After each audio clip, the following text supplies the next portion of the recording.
Welcome to Literary Libations with Librarians. And this time, since we're nearing Halloween, it's the season for spooky spine chillers and thrillers for all ages. As we're sharing the titles, if you want to get your hands on any of these books, the quickest way is to call your local branch of the Monroe County Library System, let them know what you're interested in, and they'll be happy to help you. If you'd like to request on your own online, you can do that through our online catalog. That web address is on your screen now, and you can request physical versions using our online catalog. If you're interested in one of the titles that's available on one of our digital platforms, just look for those to be listed as available on Overdrive or on Hoopla. If you've heard of Overdrive before, you may also have heard of it referred to as Libby, which is the app for Overdrive. And Overdrive offers downloadable ebooks and audiobooks and also magazines. And Hoopla offers downloadable ebooks, audiobooks, movies, music, and graphic novels. And the great thing with Hoopla is if you look for the lightning bolt or the instant requests, you can get those immediately. There's not a wait for those items. So I am Jennifer Graneski. I am the community librarian at the Dundee branch. And our introductory question this week is, what is something that scares you? And for me, it is heights. I do not like being high up. I don't like climbing ladders. Like, I really don't like being off the ground, basically. I will do it if I have to. So, you know, if I've got to get up and get something, I will get it. I do ride the occasional roller coaster. I prefer them to be the ones that like shoot you off immediately instead of climbing the hill because I have less time to think about my impending death. So I don't like heights, and it's lovely that now that my son is old enough that he can ride the roller coasters with his dad. And I can sit on the sidelines and stand in food lines because that is what I do best. So that's my fear. Also with us this week is Jessica Otto, who is the head of our collections department. And what fears do you have, Jessica, or what scares you? So I have probably what would be considered some more unconventional fears. Two of my biggest fears, which really I think are from the same phobia wrapped up, is I am terrified of balloons. And I am also absolutely terrified of Pillsbury biscuit cans. Like, they scare me to no end. Like, I literally am getting sweaty palms just talking about this. I don't mind eating what's inside of them. So if ever I've needed to do that, I like throw a towel down on one end of my kitchen and I run to the other end and I like toss the biscuit can across and I run out the room. So yeah, just absolutely terrifying. Another sort of unconventional fear I have is like alien abduction. Somehow, despite that and my fear of like aliens in cornfields, I ended up married to somebody whose family farms. And so every couple years we have corn around the house. Yeah, every year I'm like terrified I'm going to wake up to a crop circle, an alien leg coming out of the field. My husband always jokes that he's going to put like a fake alien leg. So yeah, those are the things that terrify me. Yeah. Well, knowing one of the books that you're going to talk about later, the alien thing is super interesting. So we'll see that later. Yep. Thank you, Jessica. Also with us this week is Joyce Tate, who's a processing clerk in our collections department. And what fears do you have, Joyce? Well, my biggest phobia is mice. I absolutely cannot stand mice. I grew up in an older house, and occasionally we'd have mice come in. Because we had too many people allergic, we couldn't have indoor cats. So, you know, they took advantage. And this phobia just grew over time. And it's to the point, like I was able to watch Ratatouille once. I can't watch it anymore. The startle factor, I cannot do mice. So that's it's a pretty common one, I think. But yeah, I am the one who will scream if she sees a mouse. Yeah, I probably would too, except our new adopted dog, which we've actually had for almost a year, is quite the mouser. And so thankfully, so far, only outdoors has she found them. So, but she's gotten rid of quite a few that who knew they were hanging around outside. So, but yeah, it freaks me out every time. Thank you, Joyce. And finally with us this week is Ashley Lyford, the community librarian at the Summerfield Petersburg branch. And what scares you, Ashley?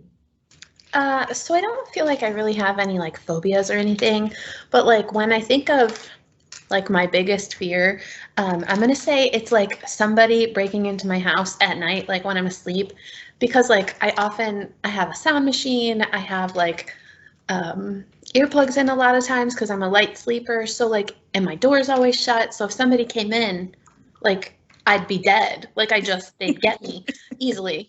And actually just a real quick story. One time at our old house where I was terrified all the time, my husband worked midnights. It was like 2 a.m. and someone was coming into my house. Like, and I'm just terrified that I won't do anything, right? Like, I'm just gonna lay there and wait for my death. So I hear like the door open, I can hear people walking. My dogs are like losing their minds. I'm like, what is happening? I'm looking at my phone. Do I do anything? No. Nope. I just lay in my bed and I'm like, this is it. This is the time. This is it. This is when I die. It's gonna happen. It was my husband. He didn't like send me a message to be like, hey, I got off work early. He didn't want to wake me up. I was like, no, you wake me up because I almost died. Like in my brain, I was dead. I was, saying goodbye to my loved ones, whatever. Like, you need to wake me up. Yeah. It's just terrifying. I'm really afraid that I'm gonna like die because someone's gonna sneak into my house and kill me. That would be terrifying. Yes. When Mike's not home, I sleep with one of those heavy duty flashlights right next to my bed, like that are super heavy. I don't know that I would actually do anything with it, but it makes me feel better knowing it's there. Also, the dog, who is adept at killing mice. My dogs are worthless, as we all know. And my husband's family are hunters. So my father-in-law was like, well, you could have a gun in the house. And I was like, I'll just use them, like I'll use it to hit them with it. Like, I don't know, this is gonna make things worse, but thanks. Thanks. So on that cheerful note, we're going to move into sharing our spooky spine chillers. And let's have Joyce get us started. Okay, well, I actually going to start out by saying I don't like scary stories.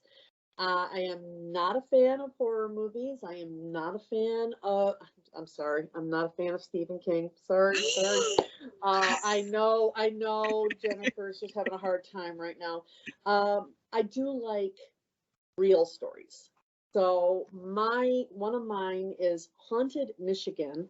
This is stories of recent hauntings. By recent, I mean probably within the past 50 years. Each chapter is a different true tale of hauntings in various places in Michigan. The author, Reverend Gerald Hunter, has quite a few stories. He rates them on a scale, let me find it real quick here, of 1 to 5 stars. 1 star meaning pretty lame haunting, not worthy of my efforts. And 5 stars is watch your backside, macabre, and downright frightening. And one of the longer, I have not read the whole book because I can't read the whole book once I start getting creeped out reading it. But one of the longest chapters in there is about his boyhood home. In the mid-60s, his parents moved into this house in Brooklyn. And the tales he tells about that house that the family lived in for years and years and years range from, oh, that's kind of funny. Look at that. That pencil just levitated toward mom. To people running, screaming from the house. And the family at the time of writing still lived there. So that was one of the books. The other one is far more up my alley. It's a children's book called Hardly Haunted. This poor house is empty, and this house knows that it should have a family living inside. and kind of worries. Maybe it's because she's kind of creaky and because, you know, her pipes rattle a little bit. So she decides to, you know, hold her breath and try to be real still so she could be a quiet house. But then she realizes she actually likes being a noisy house. So she's looking for a family. And fortunately, happy ending, she does get a family to come live in her. But it might not be the type of family you would think would want to live in a house like that. And it's just a very cute story. That little black cat is all through. You can see on that on the picture on the left, she's holding her breath. She's holding her breath, trying to be still. But in the end, she does have a family in her nice, squeaky, rattly, noisy house.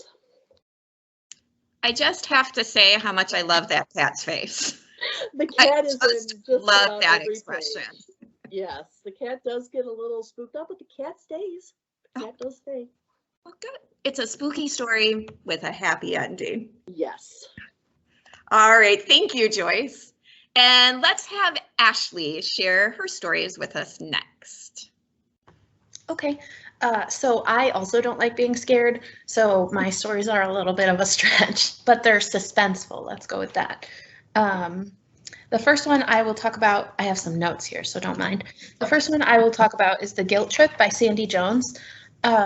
This one is about, there are 6 couples, and 2 of them went to college together. So let me just use names because I feel like all the couples makes it really confusing. So Rachel and Noah are not a couple, but they went to college together. So they've been friends for forever. They thought maybe there was something there when they were young, but there wasn't. So now they're happily married. Rachel is married to, Rachel's married. Noah is married to her best friend, Paige, to Rachel's best friend, Paige. And then there's Rachel's married to Jack. Jack's brother is getting married this weekend on an island, like remote way in the middle of nowhere. It's on a cliff, it's rainy, it's stormy. So there's like the spooky elements. And leading up to the wedding, there's all this drama, like someone's lying, someone's cheating on someone, who's doing what, and like, you know, the whole story comes to a head at the wedding when, again, it's on a cliff, it's raining, it's dark. You can kind of see the cover, how it's on that cliff, and there's like that little house up top. So somebody gets killed, and you don't know who, but it's all related to who's cheating on who, blah, blah, blah, blah, blah. It was good. It kind of kept me on the edge of my seat. I thought I knew who was doing it, but I actually was right for once. But you don't find out till real close to the end, obviously. The other book I wanted to talk about is actually kind of gory and violent, and it's been a minute since I read it, so I'm really going to go off my notes here. So it starts with a girl, Makani, I think is how you say it. She's from Hawaii, and she just moved in with her grandma in Nebraska because she had some troubles in Hawaii. So her parents sent her away. So something mysterious has happened. Some students at her high school start dying in like terribly gruesome murders. Like there were parts that I couldn't even, like I couldn't handle it because it was so bloody and gross. And I think if it were a movie, like it'd be probably rated R simply because of the gore. It was intense. So as the story goes, many students start dying at the high school, and you have to kind of, you know, figure out what's happening. And just one of the reasons I really liked this book was because there's some really good representation. As I said, the main character is Hawaiian, and there's some LGBTQ plus representation in the book too, which I think is good. This one's a YA novel, so I think that's kind of good for young adults to read about. But overall, it was a really good book. If it were turned into a movie, I wouldn't watch it because it's too scary. Did you like it, Jennifer? It is a movie. Oh, it is? It's on Netflix I right didn't now. see Like it. it just came out on Netflix a couple weeks ago. And so I was like, well, I'm going to watch this. And I started watching. I was like, this feels really familiar. And so then I, you know, as you do, you start Googling it. Sure enough, it's based on a book that I had read and Yeah. had kind of like not thought about in a while. And I was Is like, it oh, spooky? they changed some things in the movie, but as they always do. But yeah, it's a creepy, spooky movie. Will I be So. scared? Because now I feel like I should Yes, watch because it. like the stuff that probably concerns you in the book, you're going to be like, zip. I hate like scary let's just fast movies. forward. Let's skip that part. It Was it good though? was decent. I mean, for a teen slasher movie, I mean, I have a hard time saying that any of those are like good. Yeah, sure. Because they're not like good for you. But for me, when I watch a horror movie, it's like checking out of my normal life. Right. And they actually, it's really interesting. I read an article where they say that people who tend to have anxiety tend to like horror movies because there's something about knowing like that these other people have so much worse situations than you that it shuts off your real life anxiety and then you're just focused on whatever's going on the screen. But It does not do I that. have no idea if that is true. That is just one article that I have read. So please don't listen to me and my pop psychology. But anyways, yeah, like Yeah. I thought it was good. It was a decent little movie. It doesn't do that for me. I hate being scared, but I am gonna have to watch it just because I like to see, you know, book to movie What they tie-ins. did with it, yeah. But when I'm terrified, don't mind if I'm texting you like, oh god. This is your fault. Yes. All right, thank you, Ashley. Mhm. And let's have Jess share her spooky reads.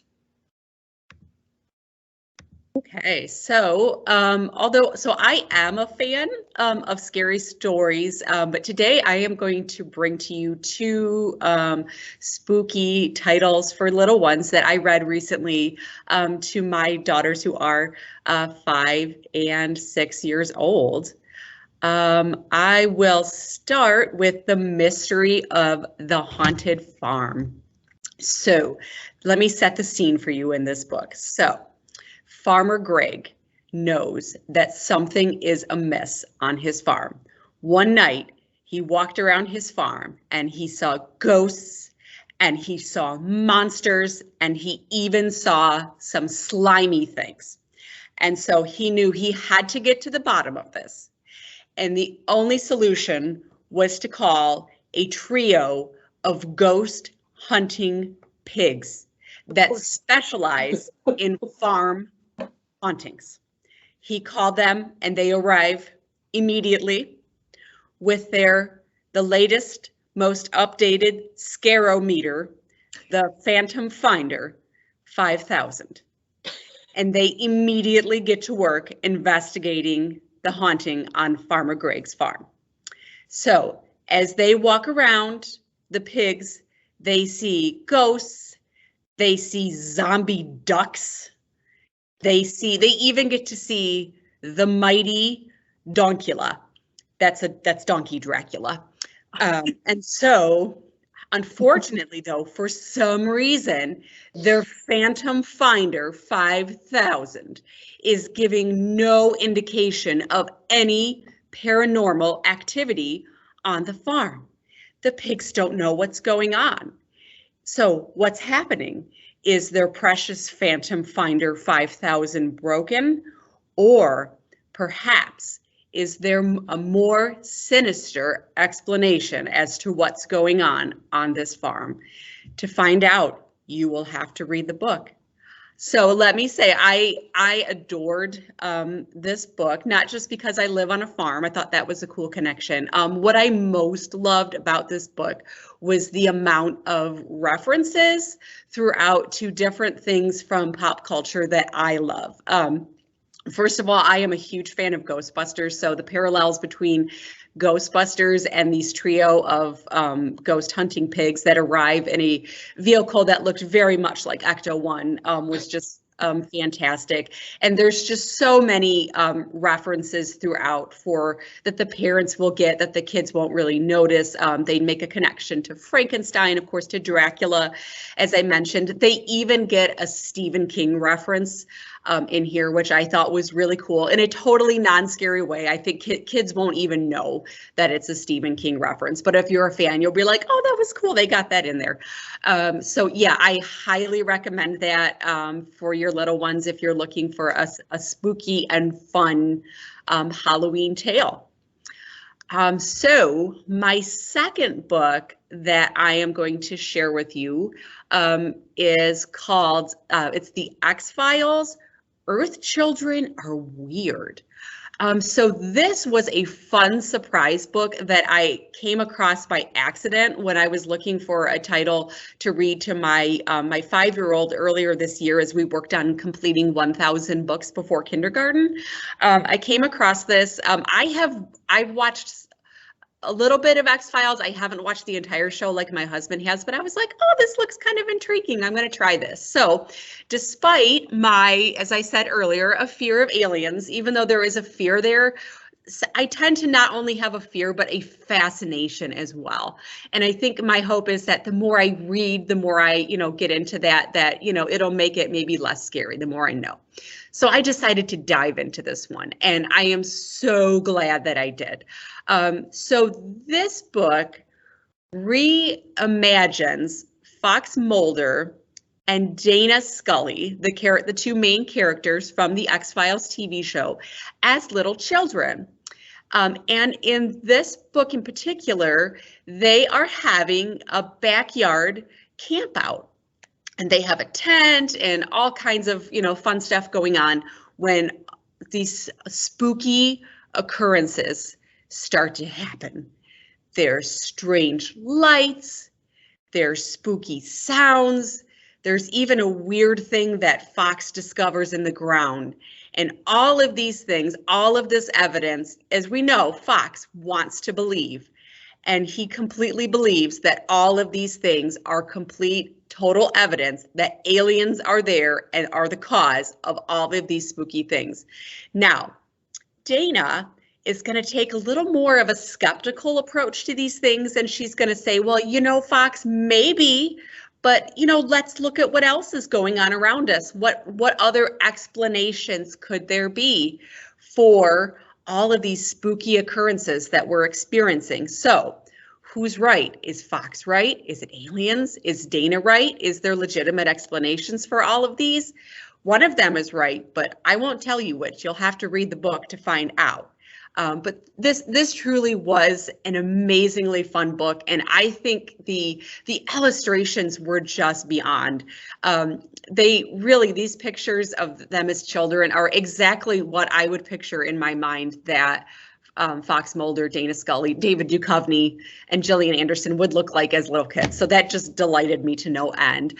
And all the spooky images are just spooky and fun. And I thought this was a great way for parents who are fans of the X-Files show to not only be able to, enjoy this story for themselves, but also to share this with their children and to introduce these characters to their kids in a way that their kids can understand and in a sort of spooky, kid-friendly, spooky way. So I highly recommend this if you are a fan of the X-Files. I highly recommend it if you're not, if you've never seen anything about the X-Files. I think you're going to enjoy it either way. So yeah, both of these, one's more of a traditional spooky story, one's not so much, but still both great, great stories to share with your little ones this time of year.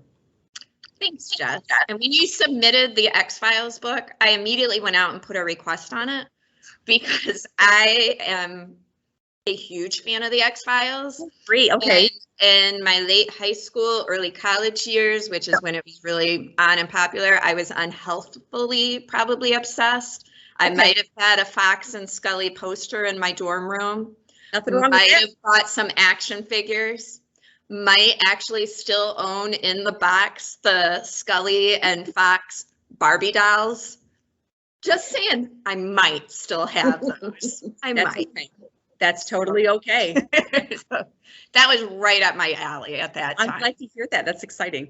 And I went back and because now they're on, I don't remember which streaming service they're on, but they're available to watch. And I started watching them again. And it reminds you how old you are because wow, like cell phones and the technology, like he's getting out his overhead projector to show something. And I was like, wow, now I feel old. Like my favorite show has aged considerably. But still so much fun. Exactly. So thank you, Jess. You're welcome. My two titles are definitely in the horror genre. There's just no getting around that. It's one of my favorites. I do love reading horror. So the first one just came out, I think, last month, and it is The Book of Accidents by Chuck Wendig. And just from the cover, you're like, oh, if you're a horror fan, this is right up your alley. It looks like a haunted house mystery. I even had a chance to hear Chuck Wendig in discussion with Grady Hendrix, who is another really popular horror author, through an online discussion that they were doing. So I got to hear him talk about this book, although I was really distracted, and even sent in a question while he was talking, because on the couch behind him, while he's talking, had what looked like a pickaxe, like an old rusty pickaxe. And I'm like, is that what I think it is? So, you know, they let you put in questions. He's like, is that a pickaxe behind Chuck Wendig? Sure enough, it was. And he didn't really have a reason for it, except that it was there and he liked it. All right, nice pickaxe, Chuck Wendig. But on to the Book of Accidents. If you read horror back in the 80s, the really big Stephen King horror like It, or this one in particular reminded me a lot of Pet Sematary. This is what the Book of Accidents reminds me of, where it starts, and it is very focused on a family unit. Nate, who's a former police officer, his wife Maddie, who is an artist, and their 15-year-old son Oliver, who is neurodiverse and particularly empathic. He feels people's pain to the point where he cannot watch the news because it is so distressing for him. And not just in the way like it might be for me, where I watch and I'm like, I can't watch this, I can't. But like, he gets really distressed by it. He has an incident that happens at school, and his parents are really concerned that, do they need to take him out of school? Well, Nate's dad is passing away and has offered to sell them his home where Nate grew up. Nate doesn't have great memories of this home. He doesn't have great memories of his dad. He doesn't really want to live there, but it's cheap. And it would get them out of the city, it would get them into the country, and it would give Oliver a fresh start, which they think he needs. So they move there. And of course, as you know, things are going to happen in horror novels. Things don't go as planned. Weird things start happening. Nate is seeing ghosts. Oliver, of all of them, seems to be doing well, so they want to stay there. Maddie is having weird experiences with her art, and their next door neighbor seems very odd. They have a party Halloween night, and Nate goes missing. And from there, things get really wild. This is not just the story of the family, which it is really about this family unit and how they come together and how their love for each other saves them from the cosmic horror that ends up happening to them. And I don't want to get into it a whole lot more than that, because when you start it, you think it's a haunted house novel. And then as it goes on, you're like, okay, now I'm trying to figure out how this fits in and how does this piece fit in. And so it's probably a 500+ page book. And he's a really good writer of dialogue in particular. So there are moments where you're laughing along with the characters. You really care about them, in particular, Oliver. Like, I just wanted to be able to reach out and hug Oliver and let him know it's going to be okay. So if you like that sort of old 80s, big story, big evil, great family, this is a good book to pick up and check out. Please be aware it is horror. There is graphic violence. So, you know, if that's not your thing, don't pick this one up. That is also definitely true for my other title, which I have gone back and forth on this one about how I feel about it. It is My Heart is a Chainsaw by Stephen Graham Jones. I didn't know about Stephen Graham Jones until last year when his book, The Only Good Indians, got a lot of attention and a lot of awards in horror circles. And I read that one and I loved it. And it just sort of blew my mind. So when I saw that he had a new one out, I even got onto NetGalley and asked for an early copy of it. So I was able to read it early. And when I finished it, I was like, 3 stars, 3 stars. I don't know. It didn't sit with me.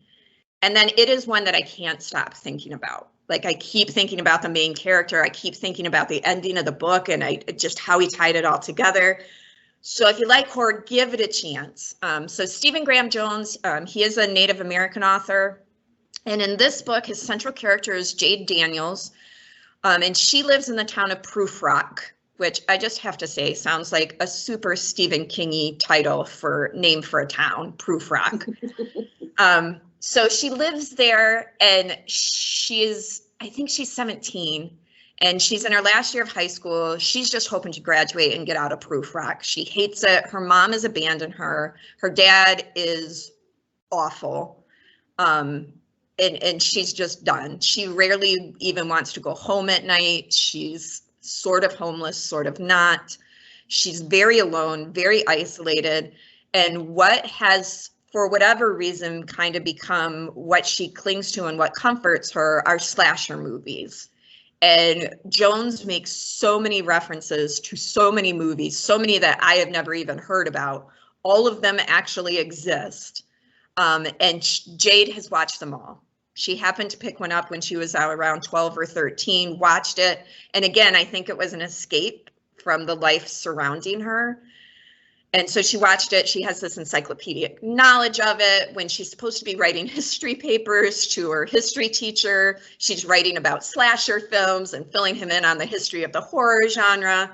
And her relationship with her history teacher is really well done, one of the best parts of the book. But things start to happen in Proof Rock. A couple goes missing and their bodies are found. There's a new town being built across the lake that is going to, clearly is for rich people. So new people are moving into the town. And Jade is convinced that one of these girls is the final girl that's going to save the town. She's seen all these indications that a slasher is coming, mayhem is coming, people are going to get slaughtered, and she needs to make sure that this final girl is ready for what's going to happen. Jade's not super upset that most of the people in the town are going to die at this point. She just wants to make sure that the final girl is ready. So now you're kind of wondering, is Jade a little nutty? Yeah, probably. And then the book just goes berserk because guess what? Jade's not wrong. She's wrong about a few of her guesses, but she's not wrong about everything. And the last third of the book is absolutely wild. But there are some sections that I have to say were super affecting too. The relationship between Jade and her teacher, and then Jade's relationship with her mom and how Jones brings closure to that. Like, it's both horrifying and tear-jerking if that's possible. And I can't explain it any more than that because I don't want to give it away. But Jones manages to cram in basically every slasher trope ever into the finale of this book. So if you are a horror fan, I suggest you pick it up. The first probably third of the book I found to be a real struggle. And you're inside Jade's mind, which is a really hard place to be. But if you're willing to go there, you like horror, give Stephen Graham Jones a try. You know, he's so worth it. He's got a unique perspective. And like I said, this is one that I haven't been able to stop thinking about. So those are my 2 spooky titles. Thank you to all of you for sharing yours. And for those of you listening, we hope that you have wonderful, spooky, and happy Halloweens. Thank you. Bye.